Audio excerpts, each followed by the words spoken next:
After finishing the last Bond movie, I wanted to try and find something that I've never done before. And I kept reading scripts and there was nothing that I wanted to do. And eventually my agent and Pippa, who's producing this movie, said, why don't you just write your own script? And I made a lot of fuss about, I don't write, They said, just try. This film is very much Sam's passion project. It's a thing that he had in his mind for a number of years and was just looking for a way to get the chance to make it. The idea for the movie came from when I was a very small kid. My grandfather fought in the First World War. His name was Alfred Hubert Mendes, and he went to war in 1917. He was a messenger on the front lines, and he was given the job of carrying the message from post to post. And I started with this fragment, really. Cut. Very good. Blake, pick a man, bring your kit. The movie's based around the journey of two men, and I wanted the audience to have a relatively new experience with those men. I wanted to feel that they didn't know them. And it's a real luxury to be able to make a movie on this scale with two actors who really are, relatively speaking, new to the game. George Mackay and Dean Charles Chapman, who are playing Schofield and Blake. Both of them are extraordinary young actors. George embodies some of the qualities that I was looking for. There's something about him that's slightly old-fashioned and internal. And then Dean Charles Chapman, who plays Blake, is a wonderful, instinctive actor. Must be something big if the General's here. You have a brother in the 2nd Battalion. Yes, sir. They're walking into a trap. Your orders are to deliver a message calling off tomorrow morning's attack. Fundamentally, it's a very simple story. Two men have about 8 hours to get from one part of the Western Front to another. Action! We've got to cross into enemy territory on a race against time to deliver a message that will save 1,600 lives. Let's talk about this for a minute. Why? If we're not clever about this, no one will get to your brother. I will.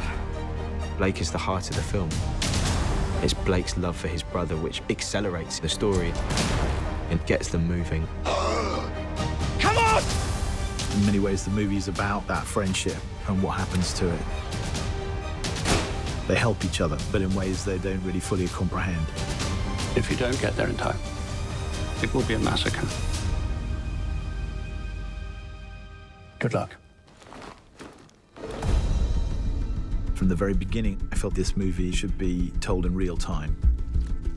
Every step of the journey, breathing every breath with these men, felt integral. And there is no better way to tell this story than with one continuous shot. From the first moment I talked to Sam about the idea of it as a one-shot movie, I knew it was going to be really immersive. Stay low. It's meant to make you feel that you are in the trenches with those two young men. And the camera never, ever comes away from the two characters. Sometimes you have a camera being carried by an operator, hooked onto a wire, and the wire carries it across more land, and it's unhooked again. That operator runs with it, then steps onto a small Jeep, which carries him another 400 yards, and he steps off it again and goes round a corner. There's always that sort of get-out-of-jail card that you have with a movie. Well, we might be able to cut around this, or we might take that scene out. That's not possible on this film. The dance of the camera and the mechanics all have to be in sync with what the actor's doing. It's like a piece of theatre every take. Once it starts, it can't stop. If something goes wrong, you just have to keep going. And there were so many scenes that I just completely got lost in. I'm sorry! Broken mission. Let me through. Orders from the General. Sometimes a scene was 6 minutes long, and when they'd call cut, I would completely forget who I was, and I was Blake. If you told it in a conventional way, I don't think you would have felt the energy. You're always moving forward. You never go back. And the planning was absolutely key.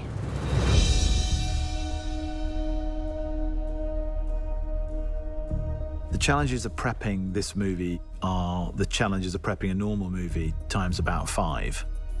We had to measure every step of the journey. In the early days of rehearsing, me and Jules, Sam and Roger turned up to this open field that was pretty much nothing there other than grass. And we had the script in our hand and we literally just walked and talked every single scene to see how long it took us to get from A to B.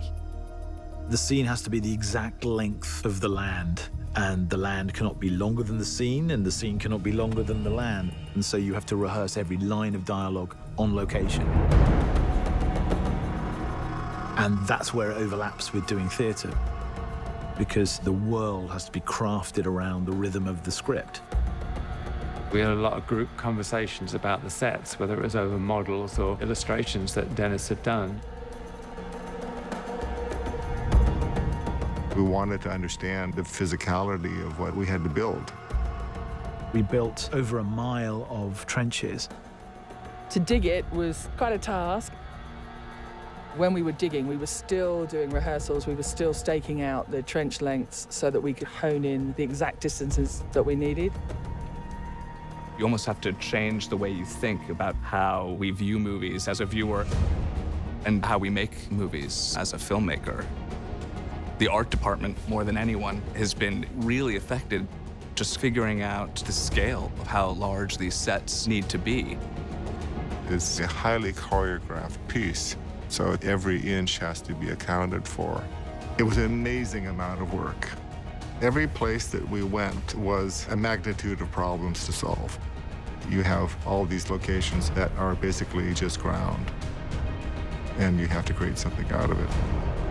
Roger and Dennis had to work together to figure out a set that could incorporate where the camera needed to be, making sure it felt natural and organic within the scene. With the timeline and the ticking clock, when you start the film, there's no turning back.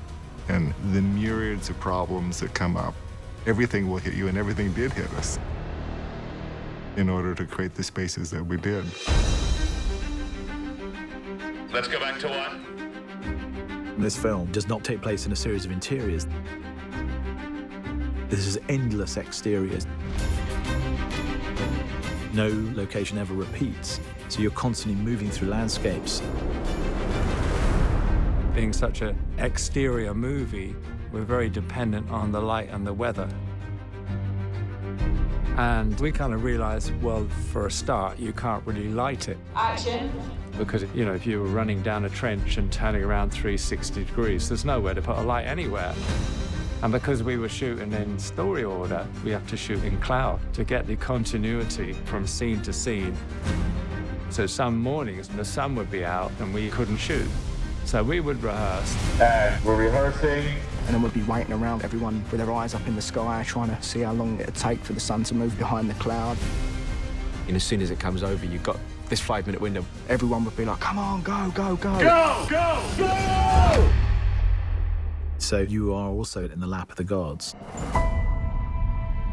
One of the key elements in realising this film has been Roger Deakins' input. From the very early days, Roger was right by Sam's side, working out exactly what it was that Sam was looking for.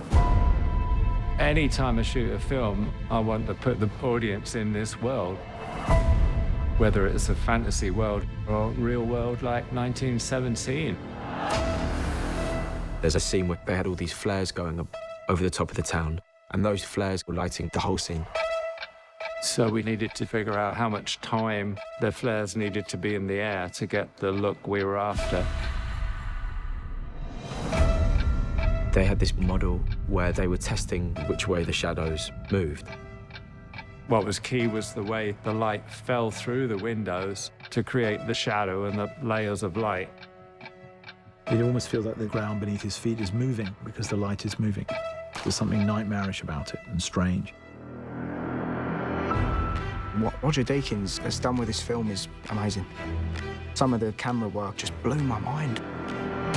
Roger is always so inventive. It was like no other form of filmmaking that I've ever experienced before. You have to construct a journey for the camera that's every bit as interesting as the journey of the actor. What I wanted was one ribbon, like a snake, moving forward, in which the information that you needed happened to fall in front of where the camera was pointing. The fact that we're moving always forward, it does have a compound effect, a gradual growing menace. And that constant sense of threat of what isn't seen, of what might be around the corner, is baked into the DNA of this movie. There is only one way this war ends. Last man standing. It's really important that we don't forget the people who fought in the First World War. There's a duty to remember them and remember what they did. The things that these soldiers go through are horrendous. It's intimate in a way that I don't think any other war movie I've seen is. Until you actually see it on a screen, you don't really realize how immersive it is and how that technique kind of draws you into it. For me, engagement is very important, and that is behind the way in which we've decided to shoot this film. At the end of the day, you just hope you made something special that people feel personally about. When you achieve that, it's really beautiful and exhilarating.